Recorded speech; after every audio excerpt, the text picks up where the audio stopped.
be discussing is risk prioritization, the disconnect between AppSec and engineering teams, and how to fix it. But before we kick off, are you okay just to give us a little bit of an introduction to yourself? Yeah, and just talk us through how we've came to this conversation today as being the founder of Myrror. For sure.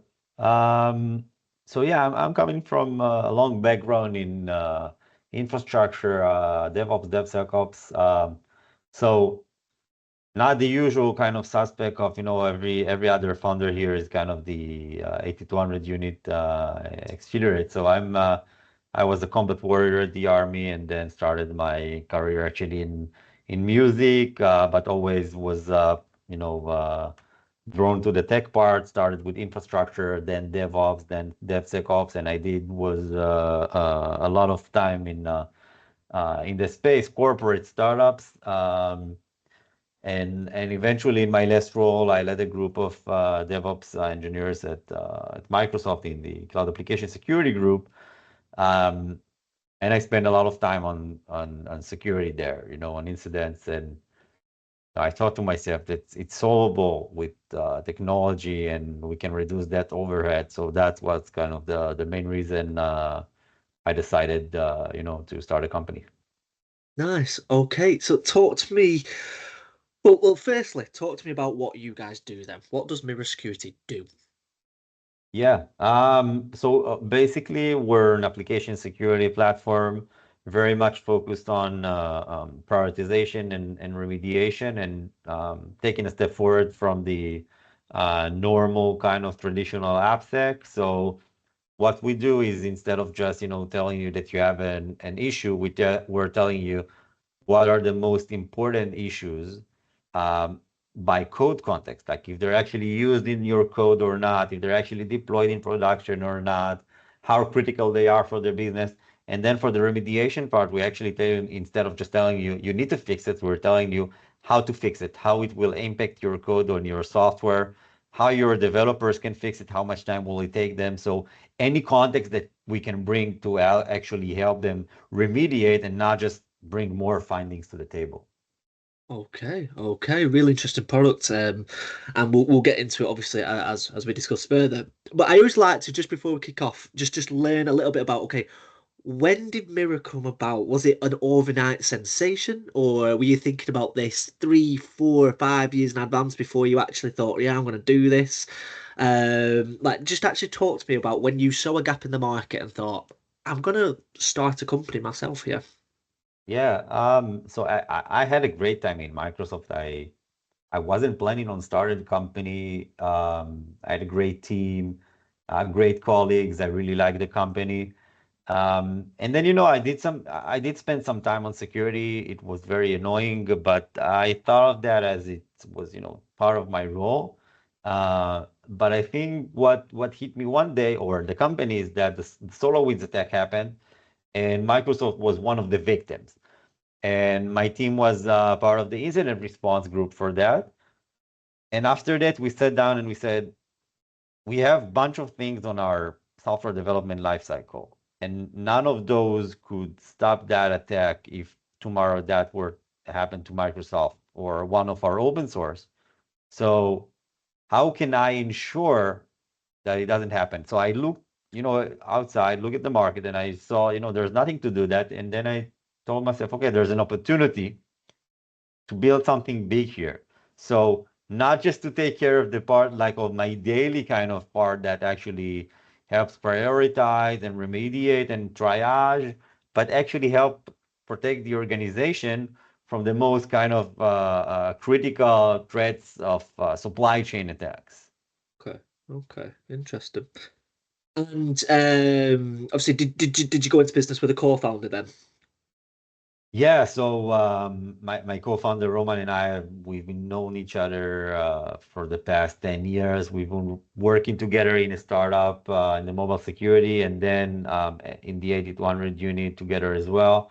And he's the amazing completion of what I do, because I'm the from the AppSec DevSec industry, and he's like the offensive guy, reversing guy, code, stuff like that. So that was a perfect match. Nice, nice. So it balances out there very nicely. So let's kick off then. So just to, again, just to remind the audience what we're speaking about: risk prioritization, the disconnect between AppSec and engineering teams, and how to fix it. So yeah, talk to me about this disconnect between application security and engineering teams. I know that we've had a chat before this, but talk to me. What are we actually talking about here? Why is there a bit of miscommunication between these two teams? Where does it come from? Yes, I think if we look back more than 10 years ago, you wouldn't have a security or vulnerabilities management product as part of your development lifecycle. Usually you would do penetration testing once in a while, and then you will have an iteration on fixing that. But then, the great companies such as, White Source and Checkmarx and Sneakem, and then the shift left kind of era started, and it became part of our ecosystem. And then at first, you didn't have a lot of vulnerabilities. You had some, and you would block developers and you tell them, listen, you have to fix that. Yep. But then as things evolve, now we also have legacy code that has a lot of issues. Not all of them are fixed, right? All of them have fixed. And also we're blocking developers like on a hourly basis, but we're not giving them any explanations. And then, there's usually one application security engineer for 100 developers. You cannot accommodate all of them, right? Yep. And so the big cliche of security versus engineering started, but it's not. They're not trying to actually fight each other. One of them wants to develop first because that's what they do, and the other one wants to make sure the business doesn't introduce new risks. Mm. So we came up to 2024, and there's a huge problem where we're blocking developers. And on one hand, we need to help them understand the problems because the tool doesn't do that, but we Mm. cannot because we don't have the capacity to support all of those. So this is kind of the vicious cycle that we're seeing. Okay. Okay. So how does Mirror solve that then? Good question. So if we mapped the problem space when we just started, and in code security or DevSec, there are two main areas, third party and first party. Third party is everything we bring to our development from the outside world, like open source, right? And we decided to start with that. Why? Because we didn't write that code, so it's riskier. It might contain malicious intentions, as we've been seeing, like on a monthly basis now. Hmm. Second thing, there's a lot of false positives because think about it. If you're using a calculator package, for example, and the developer said, okay, I need to do like 1 + 1. I'm going to use the add function, but there's a vulnerability in the multiply function. Not necessarily you need to fix it. So it's kind of a false positive, and Okay. you don't understand it today with existing tools. And the second thing is remediation kind of guesswork because when a third party developer introduces a fix, you don't really know how it affects you. Mm. So that's a big space, and this is where we actually started. And then we slowly moved to the first party code. First party code is code that we write, right, internally in the company. It's less risky because we might do mistake, but not intentionally, nothing malicious by intention. Yeah. And also it's a bit easier to fix because our developers wrote it, but it still contains 70% false positives.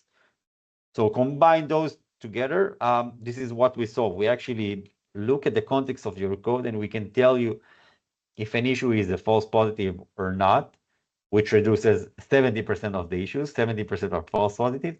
And then we also have you fix it because you're still left with 30% of issues.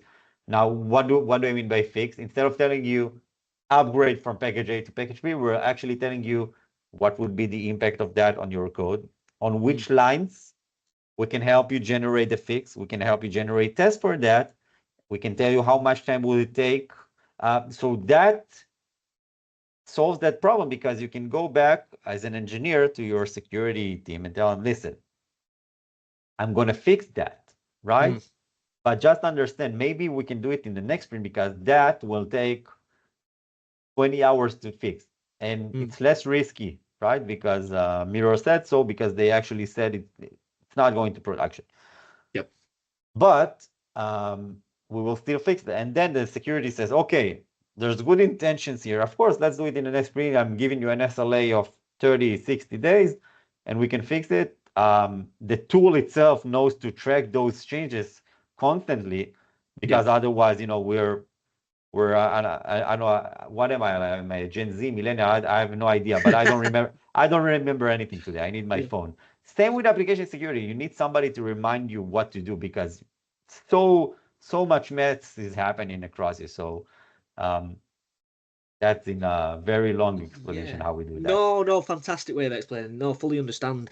And I just wanted to go back to the bit about, obviously, you said about the, okay, I know it was only hypothetical, but oh, it'll take 20 hours to fix. It just made me think, okay, how can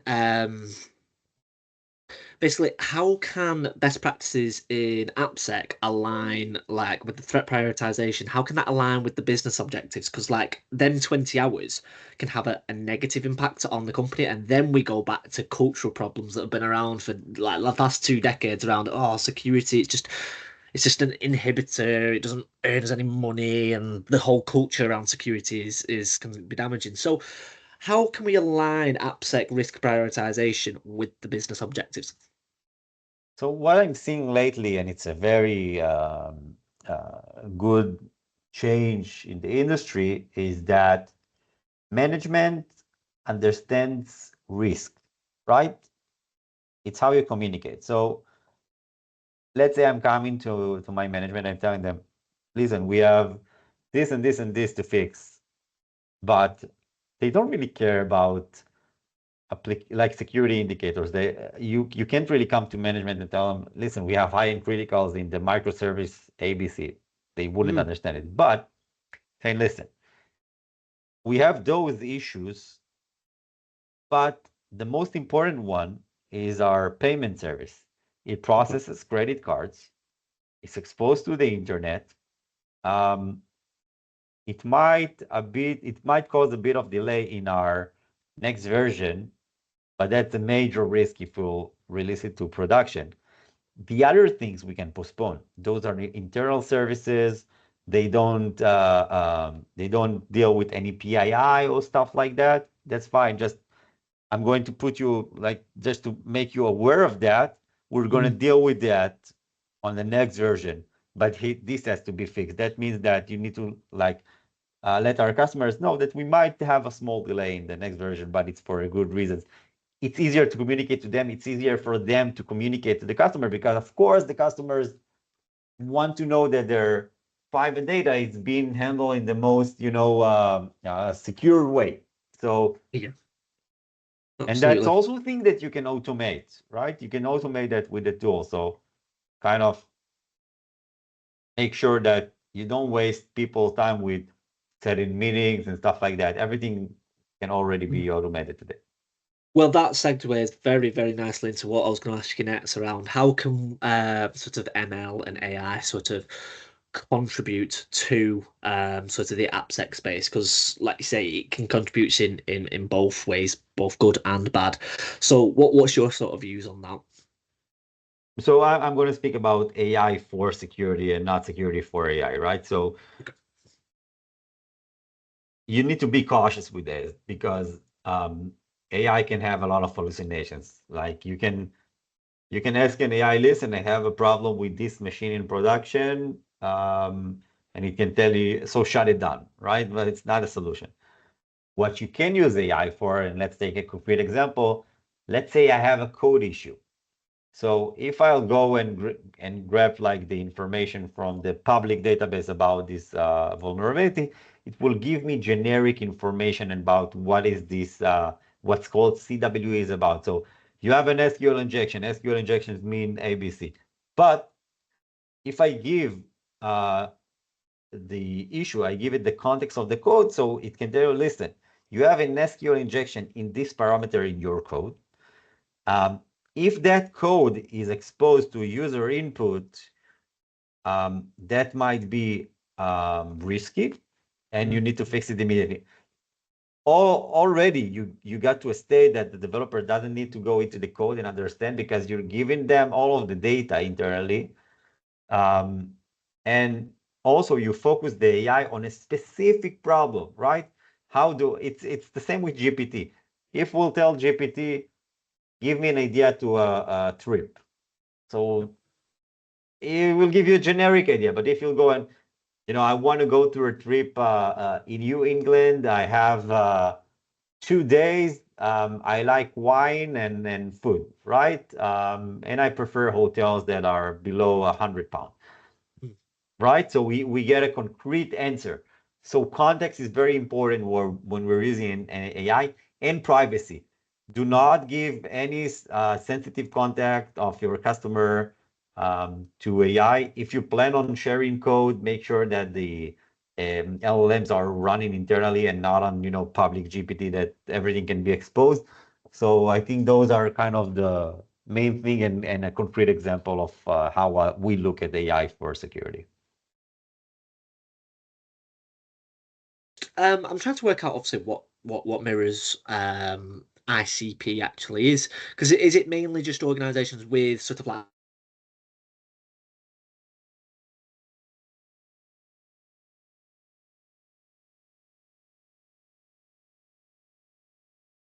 do you guys sort of help them out as well? Sorry, Nick, the question was cut. I think we had the Oh, sorry. connection. Yeah, no problem. That's okay. I'll just repeat it. So I'm just trying to work out what Mirror's ICP actually is. Do you guys tend to help out just large AppSec teams, or is there actually a need where, okay, you just have a team of two AppSec engineers, we can still help you out? What is your ICP? So I think usually when a company has an application security team, they already in a mature state. They understand they need a security program. So these are the places we're aiming to. Where you will see most of the problems is where you have 150 plus developers. Then you start getting those kind of alert fatigue already. It's not enough Yep. developers to kind of destroy your communication cycle, but it's already a problem.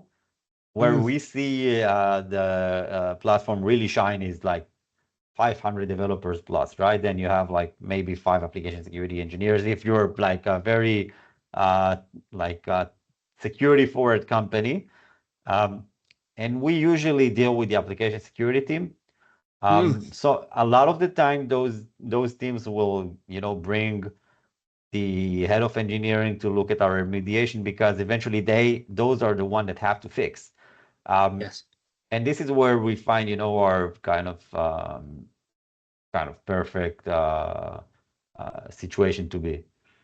Yeah, absolutely. And I'm just trying to work out because with the sort of like I'm trying to work out if you guys work in unison with the likes of Cyclops, Onum, Panacea. These are all sort of like security ratings and investments. So like say your security scorecard, like who like you say they kind of come in and they quantify the risk of an organization, but then it's more like looking at the posture. Are you guys the next step in terms of like, okay, we actually can come in and help with the remediation aspect of it? Like the risk has been prioritized and we are now the remediation aspect of it. Am I right in thinking that, or am I too naive in my sort of synopsis of you guys there? Both, but you definitely make a good statement. So I think there are tools that deal with, you can avoid to deal with specific areas, right? You can build a tool that does everything. Mm, What you can do is that you say you need expertise in each one of your areas, right? You have cloud security, data security, application security, and then you want to have that tool that might aggregate data, give you insight, make sure you're utilizing the tools correctly. This is where those companies really shine. Um, but I don't think they intend to kind of do everything. So this is how you see like a lot of correlations between that. You can see it even in application security, you have ASPM that does kind of those aggregations and consolidations and picking up data from multiple tools just for mm. application security. So it's really a matter of expertise. It's really hard to do everything. Yeah, absolutely. And then to add an even another layer on that, obviously I know with Israel being sort of at the front of innovation and all these new technologies are being created, not daily, but well, they're being created a lot, like you say, with like you say with definitely with AI now and like with your cloud security posture management, data security posture management, you're starting to have a look at Yeah. all these new sub verticals. How can security teams actually sort of identify what to focus on? Because the goalposts are constantly moving. Is that something that you guys can sort of help out with when it comes to identifying the risk of what is actually truly relevant? Yeah.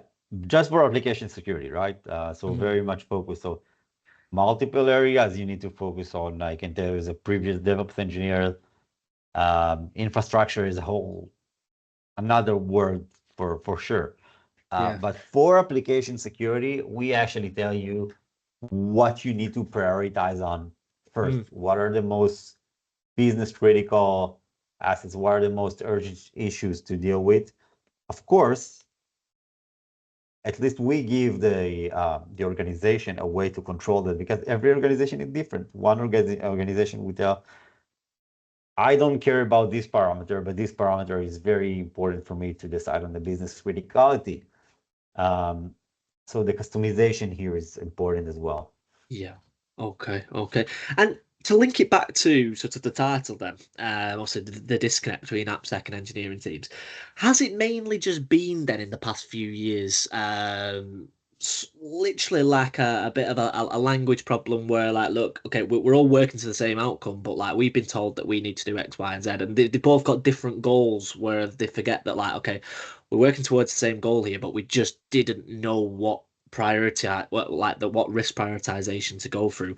They're working on risk number six, whilst another team's working on risk number one, and they're singing off different hymn sheets essentially. Is that essentially what has been happening in recent years? Yeah, it's exactly what's been happening, and it's not even, one team wants to solve risk, the other team wants to develop. Yeah. I see a lot of improvement there, even without the tooling. I see a lot of collaboration between security and applications, between security and application engineering team. Mm. And especially in bigger organizations, you're learning that there are security champions within each team. And Mm.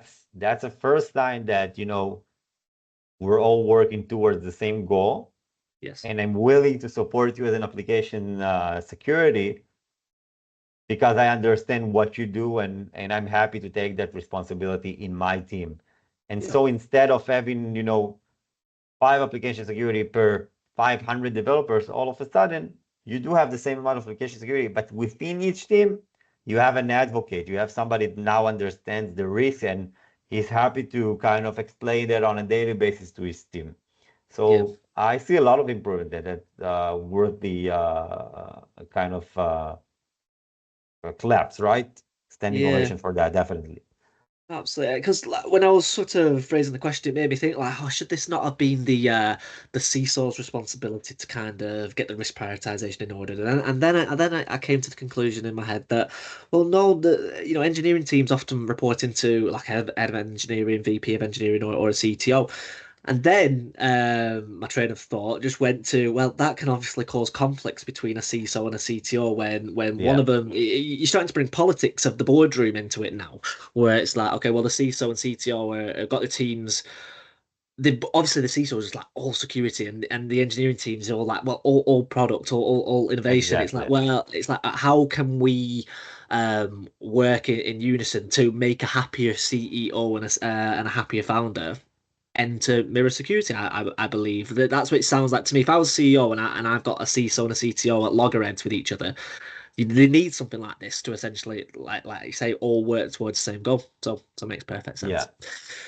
Yeah. Um, so I've got one final question for you, because like you Sure. say, the time's absolutely full. So obviously, I know that did you guys raise your seed pretty much 12 months ago? Is that correct? Well, we came out of stealth then, but yeah, Okay. we had some word delay and stuff like that. Yeah, well, I'm just going to say, how's the first 12 months, 12, 18 months been for you guys then? Yeah, amazing.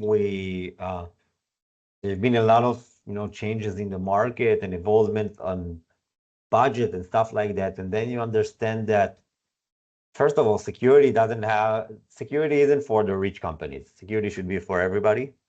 Um, and there's a way for us to be profitable and still, be very cost efficient for our customers on one Yeah. hand. We slowly understand better and better what the clients are looking for. We optimize that. So we've we've done some amazing things along the way with a lot of mistakes, right? So we've Mm, done tons of mistakes. We learned a lot. Um, and I think without those mistakes, we couldn't really understand what the customer expects. mm. So for us, it's been an amazing journey so far.